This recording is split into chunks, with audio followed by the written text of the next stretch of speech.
오늘 우리 자매가 면도하는 거 반대하는 걸 무릅쓰고 면도를 했습니다.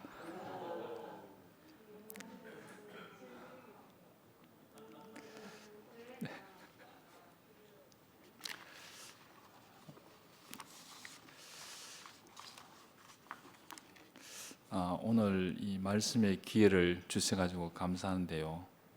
사실 한 번 더 여기 서고 싶었거든요.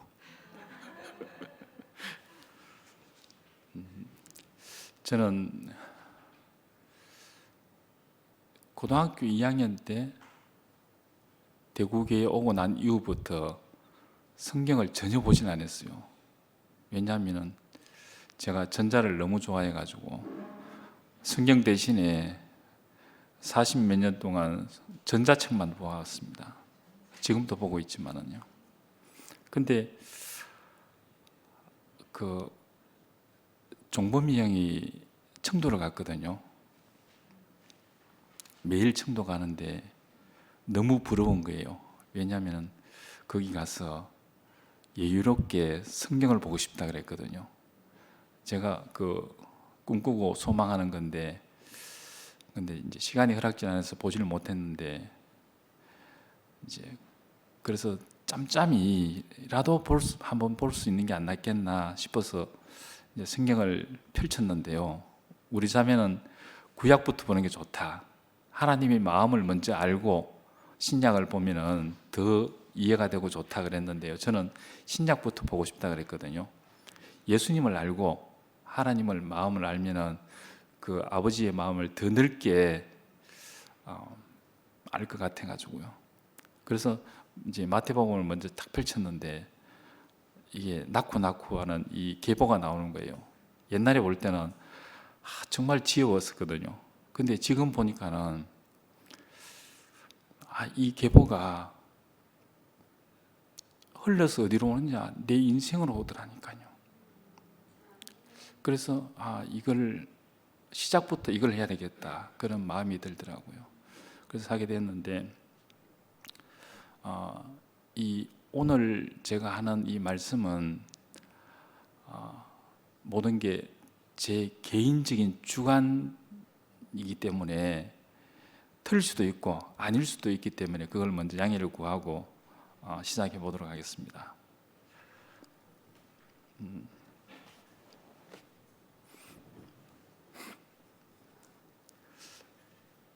이 예수님의 계보가 마태복음하고 누가복음 두 군데서 나오는데요.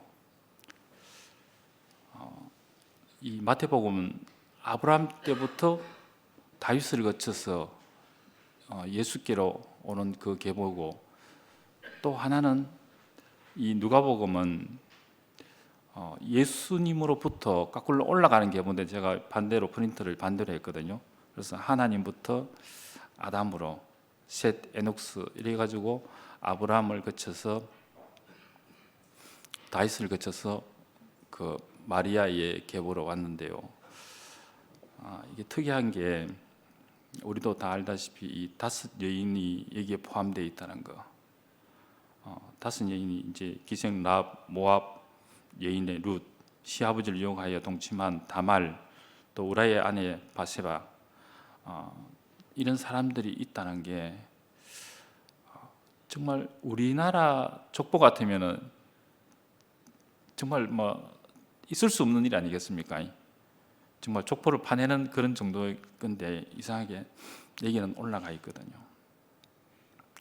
그리고 또 이삭이나 야곱, 유다, 그리고 이제 다윗과 솔로몬, 이런 장자의 신분이 아님에도 불구하고 인간적인 혈통을 벗어난 선택을 하신 거고, 또 낮은 자를 높이고 슬퍼하는 자를 구원시키는 하나님의 선택이 있었고, 유대인과 이방인, 남자와 여자, 귀인과 천인의 차별이 없이 다양하게 선택되었다는 거. 그리고 이 하나님의 언약이 아브라함에게 자손을 통하여 천하 만민의 복음을 약속하셨거든요. 이 자손이라는 게 사실 예수 그리스도 아니겠습니까? 그리고 다윗에게 영원한 그를 버리지 않으시며 또 자손을 통하여 나라를 계승하고 왕위와 나라를 영원히 보존할 수 있도록 하셨거든요.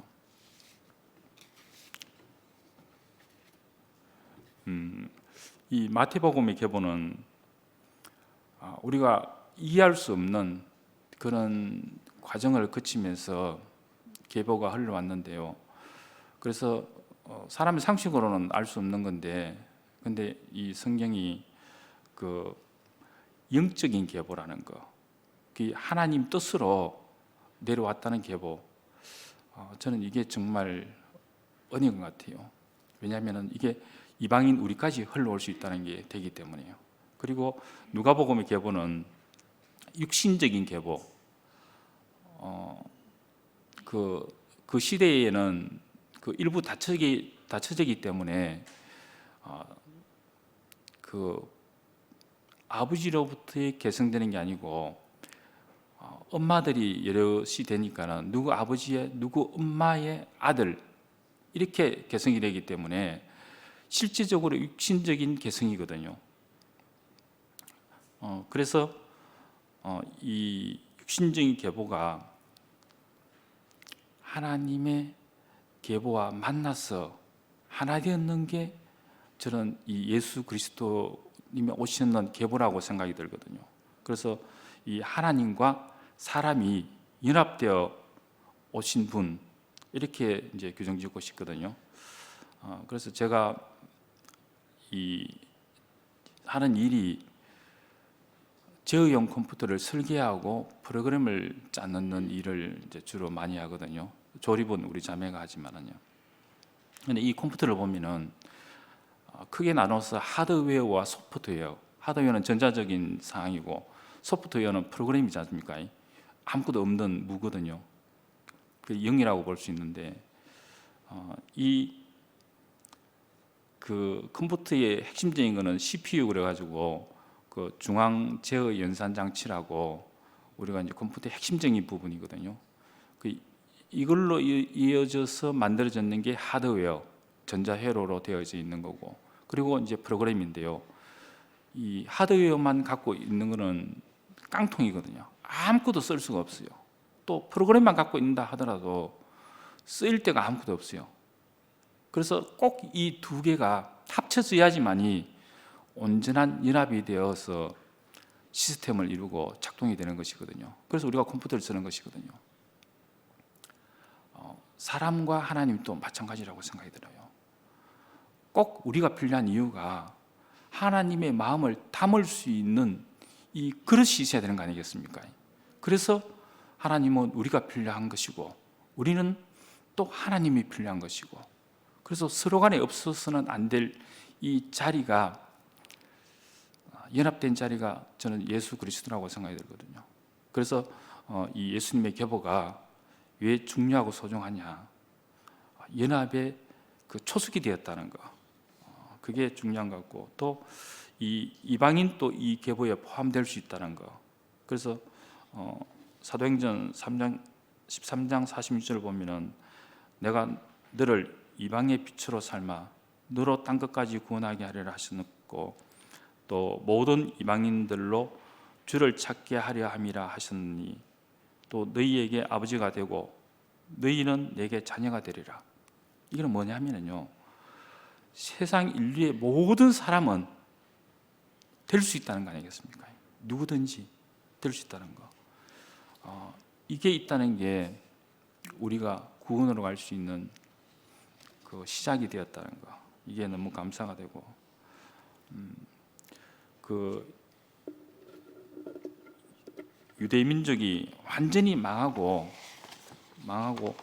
600년이 지나고 난 이후에 예수님이 오셨거든요. 이건 뭐냐면은 정말 희망이라는 건 600년이면은 완전히 지워지는 그 때거든요. 다른 민족을 생각하면은 600년이면은 형체도 없이 사라질 거예요. 우리나라는 일제 36년이라서 그나마 다행이지만은, 거란 같은 경우는 예전에 그렇게 강하고 부유하고 우리나라를 몇 번이나 쳐들어왔지 않습니까? 그럼에도 불구하고 지금은 형체도 없거든요. 일부 몇 명이 후손이라는 것만 갖고 있는 정도밖에 안 됩니다. 나라는 자체가 형체도 없이 사라졌는 상황입니다. 그래서 이 완전히 끝나고 오시는 이 메시아 구원자가 바로 예수님 아니겠습니까? 저도 제 인생을 보면은 제가 완전히 망하고 정말 나 같은 비천한 이방인 나에게도 예수님이 찾아오셨다는 거, 저는 이거 잊을 수가 없거든요. 이게 인생의 구원이고 복이 아닙니까? 은혜고요. 저는 제 인생을 돌이켜 보면은 정말 저는 운이 없다라고 생각을 많이 했습니다. 세상적으로 보면 그렇게 절망적인 상황이 없었거든요. 아니, 세상에 할아버지 때부터 노름을 좋아해가지고 집은 계속 내리막이었는데, 정말 그 얘기를 들어보면 뭐 부유했고 집안에 머슴도 둘이나 있고, 또 우린 그 14대 종손이기 때문에 재산이 많았지 않습니까? 그럼에도 불구하고 그걸 다 날려버리는 게 한순간인 게요. 제 엄마 얘기는 봄에 논에 모를 심어 놓으면 동네 사람이 지나가면서 잘 키워 놓으려고 그래요. 왜 그러냐? 못 심을 때부터 벌써 팔아먹었으니까 노름해가지고. 그런 할아버지 밑에 아버지는 어떻게 했습니까? 역시 마찬가지였거든요.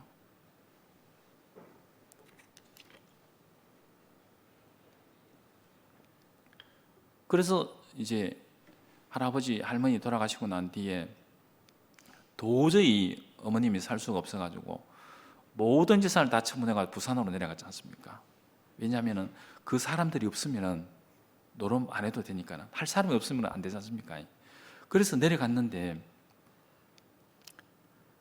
처음에 옛날에는 이 끈을 새끼로 많이 썼거든요. 그래서 그 재산을 가지고 새끼 공장을 했습니다. 부산에 수영해서 새끼 공장을 했는데 너무 잘 되었거든요. 그 기계가 저 어릴 때 한 12대인가 이렇게 있었는데, 그 집을 좌우로 나팔이 있는데 넣으면 새끼가 되어가지고 한 타래씩 나오거든요. 저 어릴 때 그 당시에 한 타래가 100원인가 그랬는데 매일 한 차씩 나갔거든요. 그래서 정말 여유롭게 좋았는데, 여유가 되니까는 이 아버지 버릇이 또 딴 데 가는 게 아니고 주위의 사람들하고 사귀어지면서 돈도 있지, 사람들도 사귀지, 그게 어디 가겠습니까? 그래서 노름 때문에 완전히 망해가지고 야밤도주 했지 않습니까? 정말 일은 한 푼 없이 대구로 올라오셨다고 하더라고요. 그리고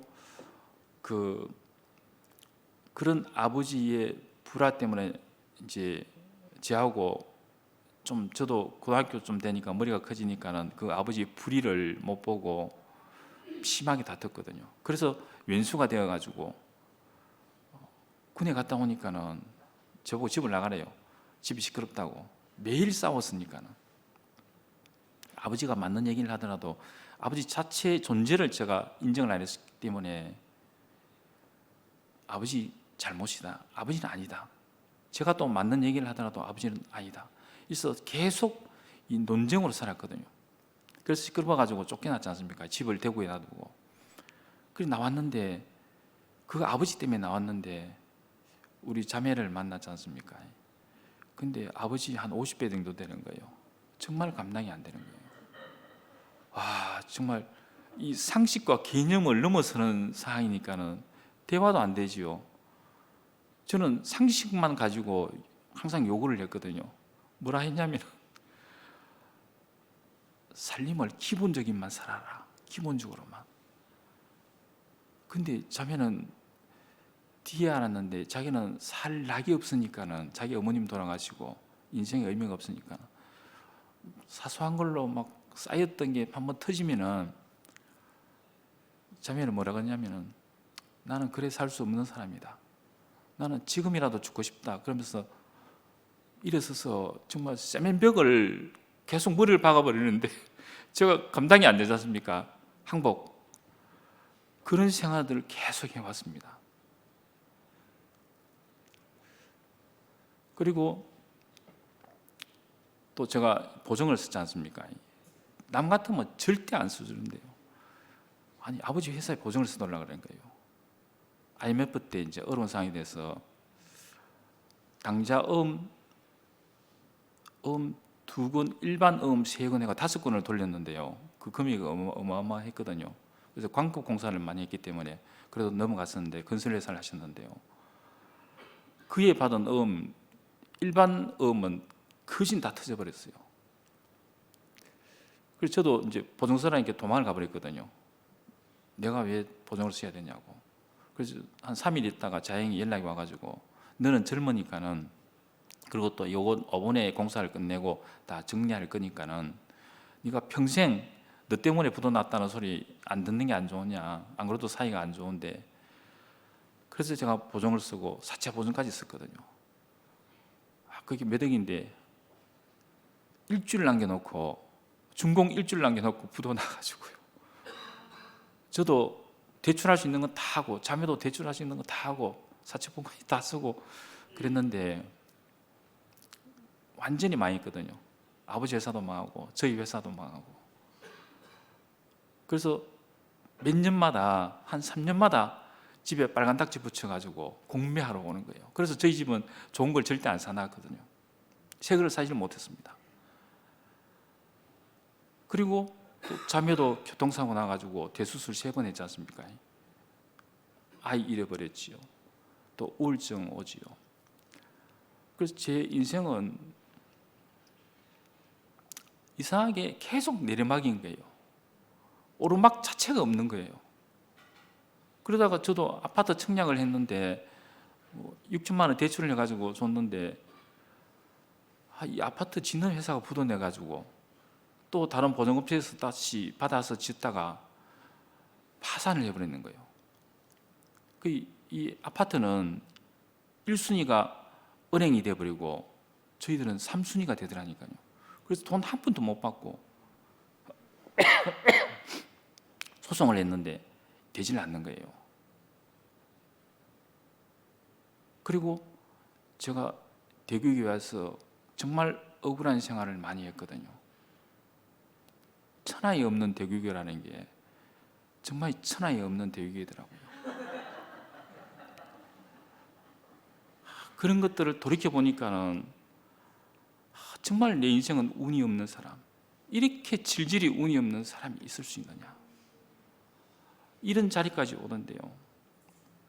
근데 하나씩 그 끝나는 자리가 이상히 새로 시작되는 자리로 하나씩 풀리더라고요.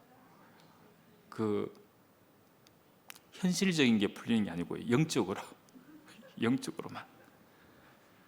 제가 정말 어려울 때, 영천에 살 때 제가 몸이 아파가지고 누워 있었지 않습니까?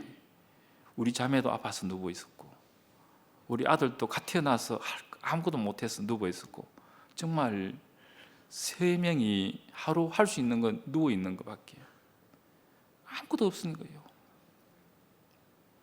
근데 이상하게 거기서 새로운 시작이 되더라고요. 이상하게 그때부터 말씀이 들리더라고요.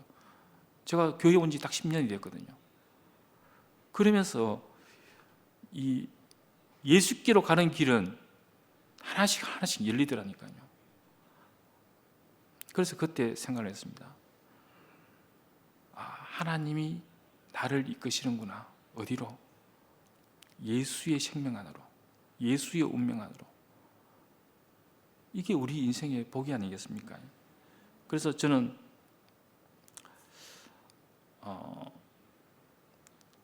제가 교통사고 나가지고 정말 목숨이 왔다 갔다 하는 그런 상황이었는데요. 살아났지 않습니까? 이 살아났는 은혜보다 예수님을 만났다는 이 은혜가 더 크더라니까요. 이게 사람은 은혜 중에 은혜더라고요. 저는 제만 이렇게 그 참 운이 없는 사람으로 생각을 했는데 저하고 같이 사는 자매도 마찬가지였거든요. 같이 그 어려움을 겪었기 때문에. 근데 이상하게 가족이 다 그 평안과 안식의 길로 들어가더라니까요. 이게 말씀이 있는 교회에 있었기 때문에 저는 그거밖에 없더라니까요. 다른 거 제가 하는 게 없어요. 뭐 노력하고 되는 것도 아니고. 그래서 저는 이 말씀이 제 인생의 축복이 된 자리라고 생각이 들거든요. 제가 그렇게 된 이유는 다른 거 없습니다. 예수님이 십자가에서 돌아가신 그 자리에 제 인생이 발견되었기 때문에 그 예수님이 하나님 뜻으로 오셨고 또 죽으셨고 가셨지 않습니까? 이 자리에서 제 인생이 발견되니까는 뭐 환경은 힘들고 불편하지만은 마음은 다 평온하고 안식이 돼 있지 않습니까? 우리 자매하고 저는 뭐 싸움도 뭐 몇십 년 전에 끝났고 대구 들어오면서 끝났기 때문에 또 아버지 문제도 어쩔 수 없이 같이 살게 되어가지고 망해가지고 갈 데가 없어가지고 저희 집에 오셔가지고 19년을 같이 살다가 돌아가셨거든요. 그래서 자기의 죽음으로 아버지를 만나야 된다는 거, 이것만큼 유일하게 우리가 그 복음의 길로 갈 수 있다는 거, 이게 알아주고요.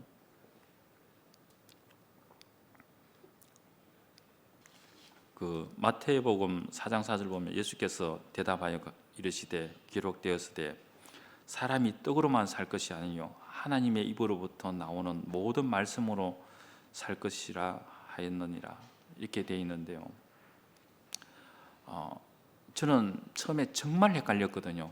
하나님 뜻이란 도대체 무엇인지 교회에서 많이 듣고 해도 이 얘기가 정말 막연한 얘기거든요. 하나님 뜻이란 이해를 목사님도 예전에 헤맸었지 않습니까? 정말 이 하나님 뜻이라는 게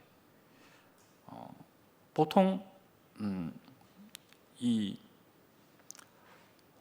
그 하나님의 입으로 나오는 모든 말씀이라는 게 성경 말씀이 아니고요. 제가 알기로는 성경 말씀이 아니고 하나님 뜻으로 저는 해석을 하고 싶거든요. 하나님 뜻으로. 제 앞에 다가오는 하나님 뜻. 이걸 다른 말로 하면은, 제한테 적용을 하면은 제한테 다가온 죽음, 제가 끝날 수 있는 유일한 길이고 유일한 자리, 이 자리만이 제가 옛날 과거에 아담이 끝나고 그 예수의 생명으로, 이 생명으로 되어져야지만이 하나님 뜻이 내 눈앞에 보이고 내 귀로 들리는 것이더라고요. 그래서 저는 그 전번 주일에 함께 가는 교회에 갔었는데 그 이석훈 교수님이 그 유성교회에 계시다가 오셨는데요. 말씀하러 오셨는데 그 만 탈란트 빚진 자에 대해서, 용서에 대해서 말씀을 하셨거든요. 근데 그 말씀이 끝나고 난 뒤에 저하고 같이 이제 마주 보게 되었고 순을 같이 하게 됐는데 제가 끝난 자리를 얘기하니까요, 순모임을 안 하고 계속 저한테 질문만 하는 거예요. 왜 그러냐 하니까요, 이 용서라는 게 내가 하는 게 아니고 그 아버지의 은혜 안에 있으면은 용서라는 단어가 없어지는 것입니다. 은혜 속에 있는 사람은 용서라는 개념이 없는 거예요. 그 얘기를 하니까는 계속 질문을 하는 거예요. 왜? 제 얘기를 듣고 자기 그 형제들한테 얘기를 하려니까는 얘기가 안 된대요. 그래서 저한테 묻는 얘기가, 집요하게 질문을 잘 하시거든요. 통계학 교수님이기 때문에 전번에 한번 그때 죽음에 한번 들어갔는데 완전 막 논쟁하다시피 할 정도로 성경을 정말 한 1000배 정도 확대해 가지고 찾아가지고 서로 질문하면서 하는 걸 제가 한번 갔었거든요. 근데 이 말씀을 저는 그래요. 저는 항상 안식 속에 있지 않습니까? 저는 흔들림이 없고 제가 간증하면 부정이 없어요. 예. 부정이 제 앞에서 있을 수가 없으니까는. 그리고 자매하고도 관계고 아버지하고 관계고 다 풀려 있기 때문에. 근데 이걸 다른 사람한테 전하려니까는 얘기가 안 되는 거예요. 그게 뭘 전해야 되느냐? 그래서 제가 성경을 보게 되었거든요. 볼 수밖에 없지 않습니까? 내만 누리고 살 수 있는 게 아니지 않습니까? 이 복음이라는 게요, 사실 다 알긴 알거든요. 그 예수님이 왜 오셨느냐? 죽으러 오시지 않습니까? 다 구약에 다 나와 있거든요. 근데 예수님도 오셔가지고 예수님도 살고 모든 사람도 구원되는 길을 얼마나 찾았겠습니까? 그래서 역사와 이적 많은 사람을 모아놓고 말씀을 하시고 또 예를 엄청나게 들었지 않습니까? 그럼에도 불구하고 되는 사람이 없는 거예요. 그래서 예수님도 어쩔 수 없이 원래 오신 목적대로 죽음의 길로 가실 수밖에 없었거든요. 그래서 저는 이 복음이라는 게 뭐냐 하면요, 제가 오늘 밤밖에 시간이 없다, 허락된 시간이 없다, 이럴 때 제가 정말 끈질기게 쥐고 있는 게 내려놓아 있었거든요. 근데 누구든지 다 그렇게 갈 수는 없는 거 아니겠습니까? 어떻게 해야 되냐면 그 자리에 내 인생이 발견되는 거 아닙니까? 그 자리에 내 인생이 나는 예수의 죽음 안에서 발견되는 거, 이게 예수님 십자가에서 마지막 하신 말씀이 앞에 거 다 빼고 아버지 내 뜻대로 말고 아버지 뜻대로 하십시오. 저는 이 자리가 유일한 길이라고 생각이 듭니다. 예수님이 오신 이유고 죽으신 이유고 다시 돌아가신 이유고 이것을 제자들한테 증거하라 그랬거든요. 이것만 나를 증거하라 그랬거든요. 다른 게 아니고요.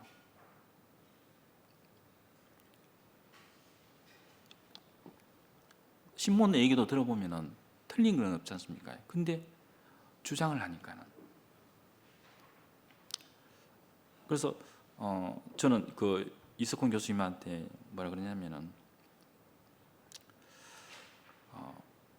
우리가 살면서 이 죽음으로밖에 증거를 할 수가 없는 것이더라고요.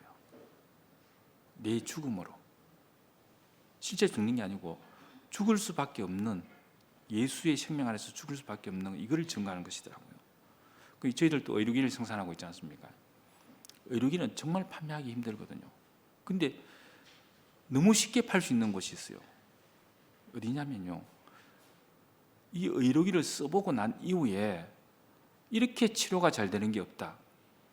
그 쓰는 사람의 그 정언으로, 그 사람의 정언으로 쉽게 팔리는 거예요. 근데 일반적으로 팔면은 절대 팔 수 없는 거예요. 의료기가 싼 것도 아니고 몇백만 원 되는데. 그래서 이 증명을 어떻게 하느냐? 예전에 그 비염 치료기를 한번 한 적이 있었거든요. 해가지고 임상 실험을 하게 됐는데요. 그 업체 사장님하고 저하고 100명을 모아야 되는데요. 그냥 환자 100명이 아니고요. 임상 실험할 수 있는 환자 100명. 의사가 진단해보고 이 사람은 임상 실험 할 수 있는 사람이다 했을 때 100명. 그게 한 200~300명을 모아야 되는 거예요. 그래서 서울 고려대병원에서 그 사장님은 50명을 모으고 저는 영대병원에서 50명을 모았거든요. 정말 어렵더라니까요. 교회에서도 제가 한번 얘기를 했었거든요. 기계를 한 대를 주고 가서 검사하고 해보고 난 뒤에 결과를 이제 의사분이 진단을 하는 건데요. 60%만 개선이라든지 나아진다면은 임상실험 합격하고 식약청에서 통과를 시켜주거든요. 그러면은 이 제품은 비염 치료기에서 효능이 있는 제품으로 광고를 할 수 있는 것입니다. 우리는 예수님을 어떻게 해야 됩니까? 우리 자신으로 증거를 해야 되는 것이거든요. 내가 끝나고 죽고 다시 산 생명으로 부활될 때, 전부주 부활절 아니었습니까? 부활될 때 사람들이 그 사람을 보고 그렇게 되어지는 것이거든요. 그래서 우리가 교회가 필요하고 형제의 간정이 필요하고 형제의 죽음이 필요하고, 그래서 우리가 같이 이 교회 생활을 하고 있는 거 아닙니까?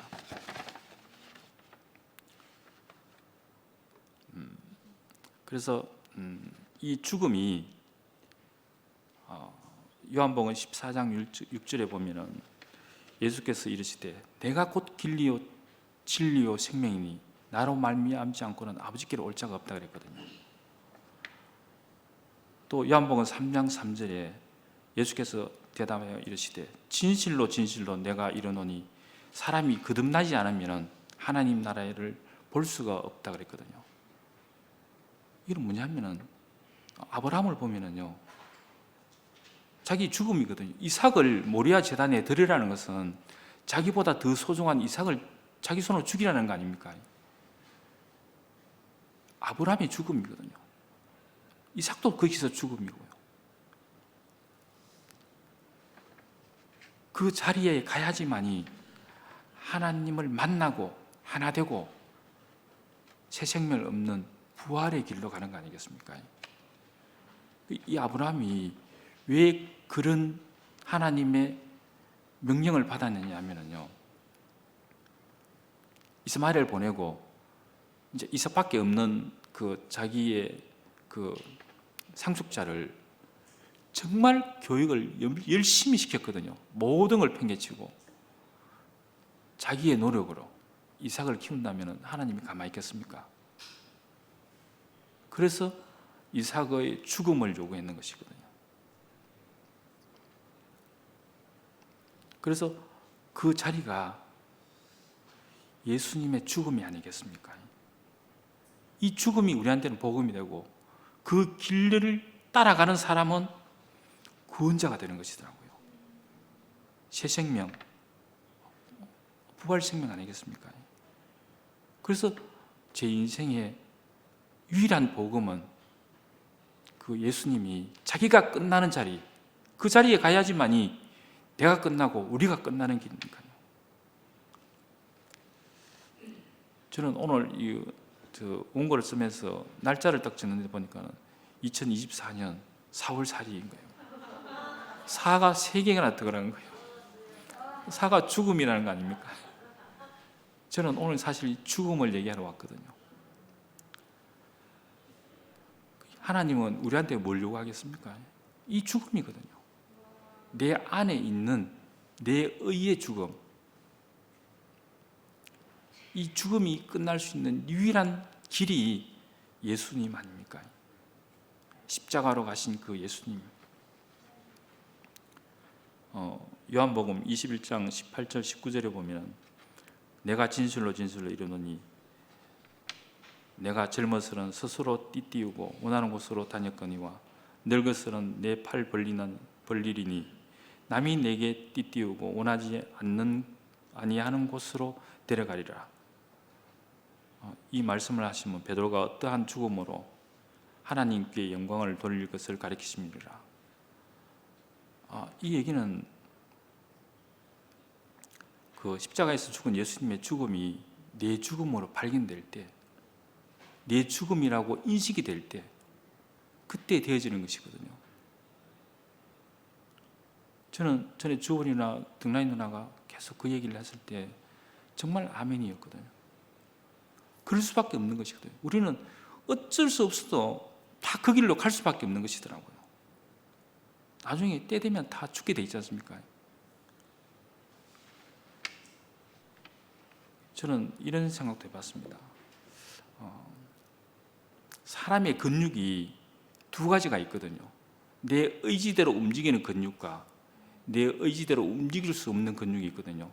심장 근육은 자기가 알아서 움직이거든요. 근데 마음도 저는 두 가지가 있다고 생각이 들어요. 제 생각대로 되어지는 마음과 내 말을 안 듣는 마음, 이 두 가지 마음이 있는데,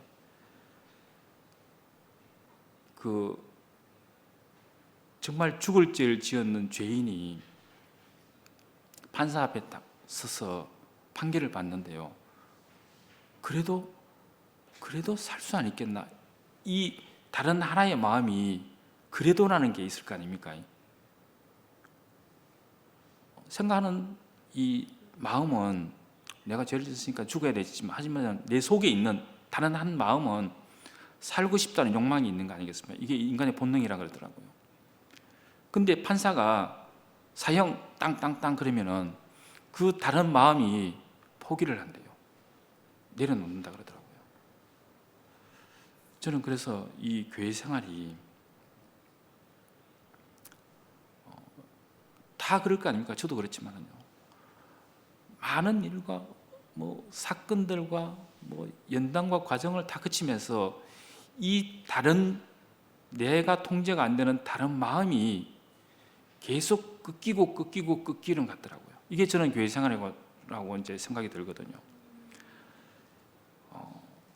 우리는 어쩔 수 없이 그 예수의 죽음 안에서 발견될 수밖에 없는 인생이라는 게 결국 속마음이 인정이 될 때 그 등라이 누나가 얘기하는 롤러코스터가 끝나는 거 아니겠나, 저는 그런 생각이 들더라고요. 그래서 가나안에 들어가면 아담은 죽고 새 생명만 들어갈 수 있는 것이거든요. 그래서 출애굽에 있는 사람들이 1세대 사람들은 다 죽었다 그랬지 않습니까? 여호수아와 갈렙만 빼고. 모세도 못 들어갔지 않습니까? 왜? 하나님한테 믿음이 부족했기 때문에.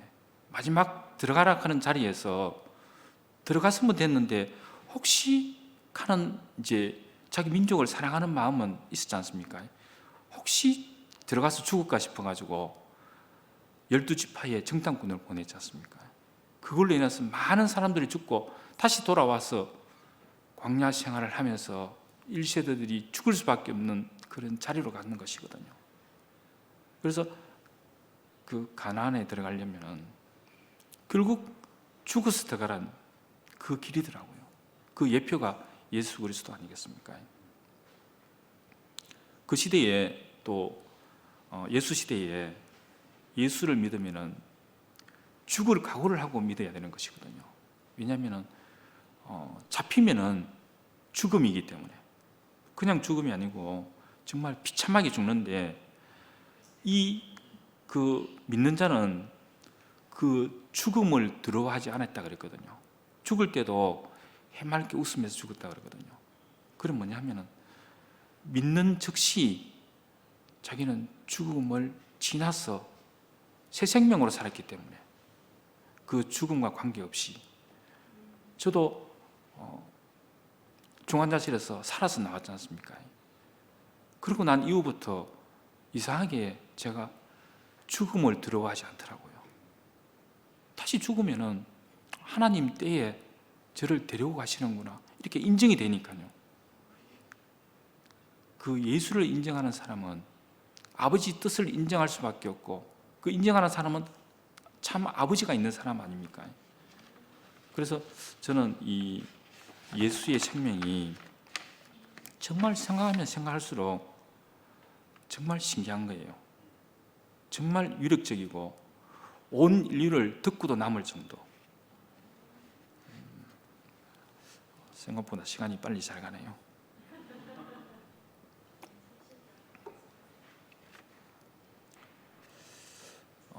사도행전 1장 18절을 보면은 오직 성령이 너희에게 임하시면 너희가 권능을 받고 예루살렘과 온 유대와 사마리아와 땅 끝까지 이르러 내 증인이 되리라 하시지 않습니까? 이거는 예수님이 제자들한테만 나를 따르라 그랬거든요. 사람을 낚는 어부가 되게 하겠다. 또 유일하게 부자가 와서 물었지 않습니까? 천국에 어떻게 하면 들어갈 수 있느냐? 네 가진 것을 다 팔아서 이웃에 나눠주고 너는 나를 따라라. 이 따르는 자리가 어디냐면요, 사실은 예수님이 가신 죽음의 길로 가는 것이거든요. 전부 따랐으면 가겠습니까? 절대 갈 수가 없지 않습니까? 전번 주에 상근 형님도 말씀하시지 않습니까? 간정, 교회 오는 게 죽는 줄 처음부터 알았으면 올 수 있었겠습니까? 죽는 길이라고 그랬지 않습니까? 그래서 예수님은 자기를 따라라는 것은 내가 죽음으로 가는 길로 너희도 따라오라는 것이었거든요. 죽을 때는 다 도망갔지만 그 이후에 다 그렇게 죽었지 않습니까? 제사를 하나하나.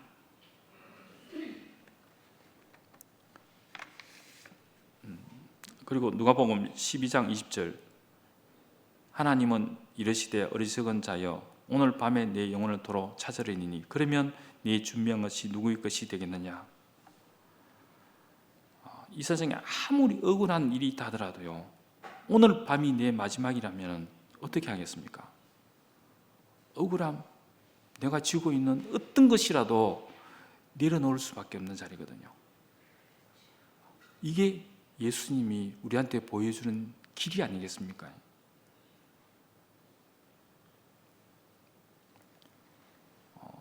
저도 그 교회에서 정말 3년 동안 억울해서 잠을 못 잤는 그 억울함이 끝난 자리가 이 자리였거든요.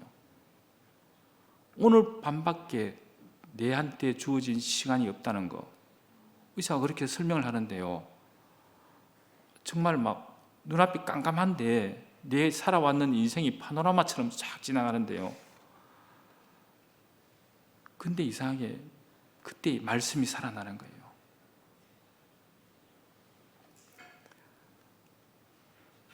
이게 내 운명이라면 하나님 당신 뜻대로 하십시오. 여기서 고백이 되는데요, 이게 예수님이 십자가에서 돌아가신 그 자리 아닙니까? 내 뜻대로 말고 아버지 뜻대로. 여기서 제가 무너졌거든요. 그 고백을 하는 그 순간에 그 억울함이 어디 갔는지 흔적 없이 사라졌거든요. 그리고 저는 그 이후에 개수 수술실에 들어가면서도 할 때마다 죽는다는 그 생각은 있었지만은 그거보다는 평안과 안식이 먼저였거든요. 수술 대기실에 가면은 항상 천장을 보고 누워 있지 않습니까? 그런 마음이 들더라니까요. 인생은 정말 안식이 되는 자리가 죽음을 앞두고 있는 자리, 수술 대기실, 그게 정말 안식된 자리예요. 모든 것을 어떻게 할 수 없는 자리 아닙니까? 정말 신기하더라니까요.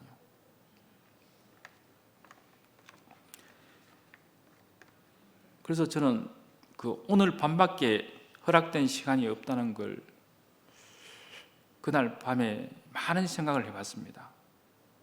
제가 지내왔는 것들, 제 육신의 형제들보다는 제 40년 생활을 교회 형제들과 같이 보냈지 않습니까? 같이 보냈는 그 삶이 제 인생의 가장 기쁜 날이었고, 그 형제들과 같이 관계되는 것이, 모든 것이 사랑이었더라고요. 그래서 제가 8개월 정도 병원에 있으면서 한 사람 한 사람 생각할 때마다 매일 눈물이 나더라니까요. 그래서 제가 매일 울더라니까요. 간병인이 저를 이해를 못 해가지고 제가 그 설명을 해줬거든요.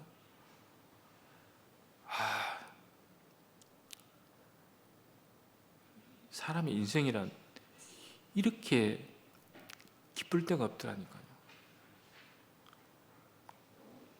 저는 뭐 지금 죽는다라도 할 말이 없지만은 아쉬운 건 딱 하나입니다. 정말 사랑하는 형제와 좀 더 같이 있을 수 없어. 그게 아쉽거든요. 우리가 연애할 때 그렇지 않습니까? 정말 사랑하는 사람이면은 보고 또 보고 또 봐도 보고 싶은 거 아닙니까? 그런 마음이 들더라니까요. 그래서 저는 우리 일순 상근이 형 순인데, 형님은 이제 줌으로 하시지 않습니까? 근데 저는 업무형 모임에 가거든요. 왜냐하면 오프라인 얼굴을 볼 수 있기 때문에, 내 사랑하는 형제 자매를 볼 수 있기 때문에 저를 더 땡겨요. 지방 가도 빨리 올라와야죠. 왜? 사랑에 빠지면요, 빨리 오고 싶고 빨리 보고 싶은 거 아닙니까? 그런 마음이 들더라니까요.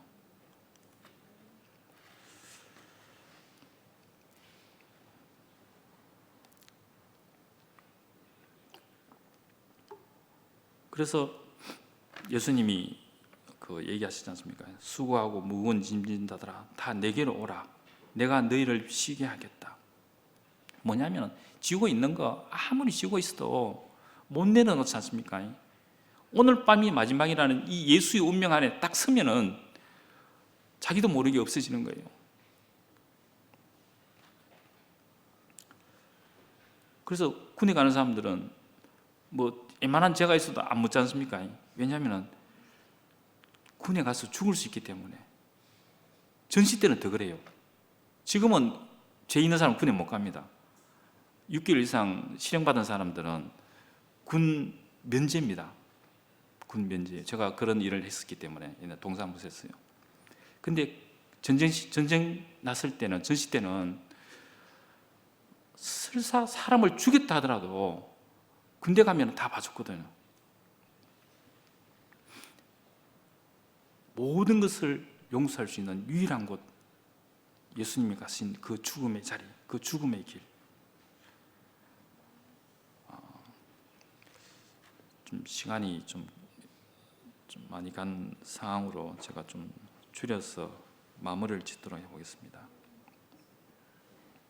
제 인생은 그런 것 같아요. 이게 원료를 정제하면은, 원료를 디피면은 제로에서부터 최고급 항공유, 뭐 휘발유, 경유, 등유 이렇게 내려오다가 제일 마지막에 남는 게 꼬르탄이거든요. 그 골탈, 그걸 이제 어디에 쓰냐면은요, 자갈하고 섞어가지고 도로 포장하는 데 쓰거든요. 아스팔트 길요. 그게 뭐냐면은, 그게 제 인생이더라고요. 세상에 아무것도 쓸모없는 저를, 정말 소중한 사람들이 길이 없으면 안 되는 그 중요한 용도에 쓰임이 될 수 있다는 거. 요즘 차는 아스팔트 없으면 차가 못 가요. 천장에 저 밑에 하부가 낮아가지고 꼭 아스팔트가 있어야 되거든요. 그러고 모든 물류가 연결될 수 있는 곳이 길이거든요. 이 유일한 길을 안전하게 포장할 수 있는 게 아스팔트입니다. 가장 비천한 나를 가장 소중한 데 쓸 수 있다는 거. 이게 그 예수님이 오신 그 계보에 제 인생이 포함됐다는 거. 이게 너무 감사가 되고, 그 예수님이 오신 이유가 다른 게 아니고 하나님 나라를 이루기 위해서 오시지 않습니까? 주기도문에도 나와 있고,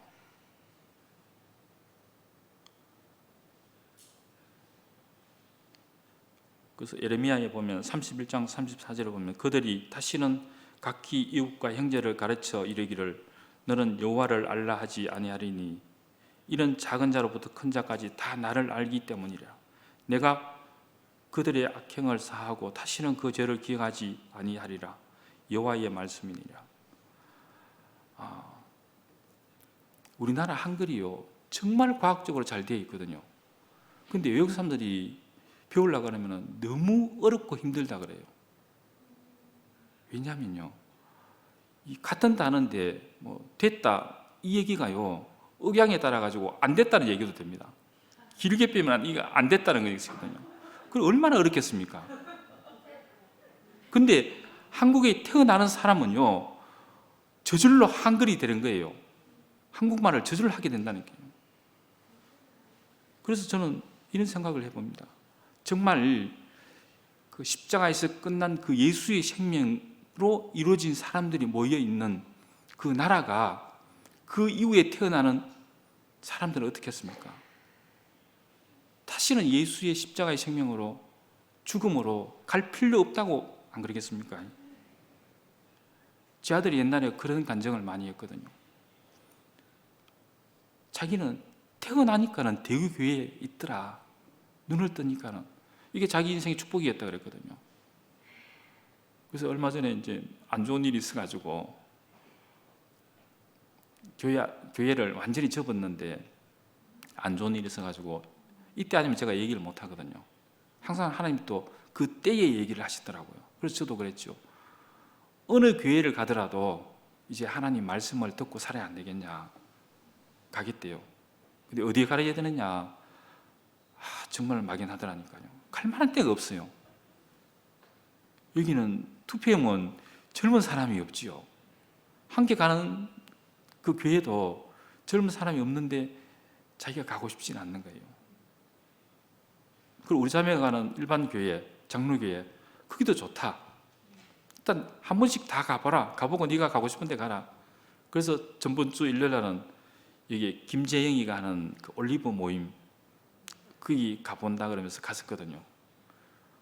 나는 관여하지 않을 테니까 어디든지 가서 말씀이 있는 곳이면 네가 거기서 누려봐라. 그리고 나머지는 하나님이 하시는 일 아니겠습니까? 그래서 저는 이 예수님이 최종적으로 오신 이유가 나라 때문에, 그래서 이 나라 때문에 오셔서 나라 때문에 죽으시는 거 아닙니까? 그래서 다시 부활승천하시면서 자기 자신을 보내주겠다, 성령을 보내주겠다 그렇지 않습니까? 자기 자신이 오는 거 아니겠습니까? 그래서 저는 이 말씀이 있는 교회가, 말씀이 있는 형제들이, 자기 뜻이 끝나는 형제들이 같이 살 수 있다는 거, 저는 이게 인생의 축복이거든요. 그래서 저는 바쁘지만은 몇 군데를 같이 돌아다니고 있어요. 그래도 기쁘거든요. 근데 아쉬운 게 겹쳐지니까 이게 문제인 거예요. 겹쳐지니까는. 그래도 제 되는 만큼, 시간 여유가 되는 만큼 모든 형제들을 누리고 싶더라고요. 그래서 저는 제가 어떤 상황이든지 간에 정말 인생에 그 운이 없는 사람이지만은 마지막에 인생 최고의 운을 잡은 사람이라고 생각이 들거든요. 이런 형제들과 함께하고 제가 죽는 날까지 같이 누리면서 살 수 있다는 게 너무 감사되고, 이 길로 이끄신 주님을 찬양합니다.